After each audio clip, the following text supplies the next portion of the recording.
अस्सलामुअलैकुम अज़ीज़ तलबा, bridge course के 19वें दिन आप तमाम का इस्तकबाल है। चलिए देखते हैं आज की सरगर्मी महारत तसव्वुर पढ़ना लिखना फ़हम। आओ मालूम करें। अज़ीज़ तलबा, आज आपको इक़्तिबास पढ़ना है, समझना है और उस पर मुनस्सिर पूछे गए सवालात के जवाबात भी लिखने हैं। पहले इक़्तिबास यानी पैराग्राफ बगौर पढ़ें, उसको समझें, फिर सवाल पढ़ें, उस पर गौर करें और अपने अल्फाज में उस सवाल का जवाब लिखें।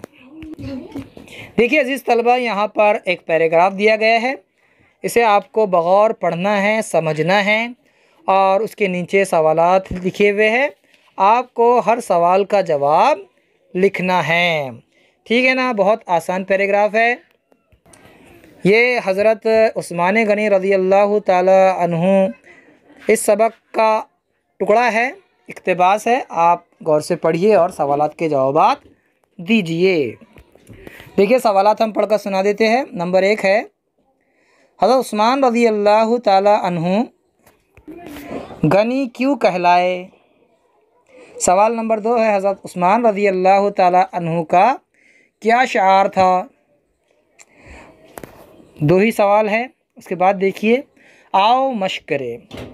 दर्ज बाला इक़्तिबास को गौर से पढ़िए और पूछे गए सवाल का जवाब लिखिए। सवाल है, हज़रत उस्मान रज़ी अल्लाह ताला अन्हु के किरदार की खूबियाँ लिखिए।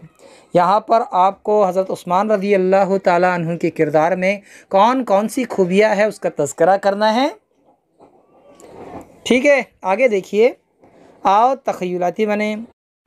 आओ अपने उस्ताद या वालिदैन की मदद व दरसी किताब, रिसाले या मैगज़ीन से एक इक़्तिबास पैराग्राफ लिखो और उस पर सवालात तैयार करो।